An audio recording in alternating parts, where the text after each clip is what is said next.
नमस्कार. व्हिडिओ बनवण्याचं कारण असं की आम्ही ज्या लकाबाईचे पोतराज आहोत आणि त्या पोतराजांचे वंशज 700 वर्षापूर्वी त्या लक्ष्मीआईला डोळा काढून त्यांचं काम हे पाराजी बाबा पारवाडीचे आणि त्यांची समाधी आणि त्यांचे वंशज. तसंच पांडुरंग हा श्रीखंड्या नावाचा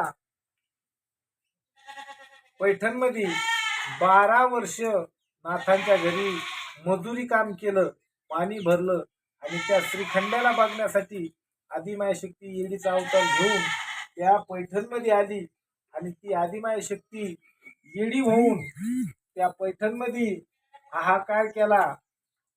माणसं मारायला लागले, माणसं तोडून खायला लागली आणि त्याच आदिमाय शक्तीला शांत करण्याचं काम हे पाराजी बाबांची समाधी आहे आणि ती समाधी आज तुम्हाला दाखवण्याचं काम या व्हिडिओच्या माध्यमातून करतो. आणि तसेच त्यांचे वंशज बघून घ्या. नाव काय बाबा आपलं?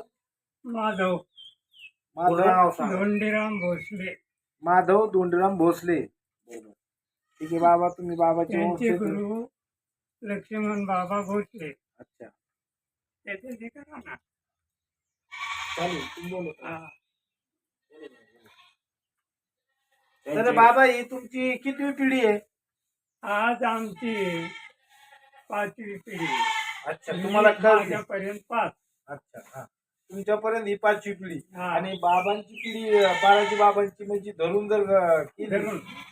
तर मग 700 वर्षापूर्वीचा काळ आहे बा, म्हणजे छत्रपती शिवाजी महाराजांच्या काळातला हा. हा विषय. 1600 वर्षापूर्वी. 1600 वर्ष.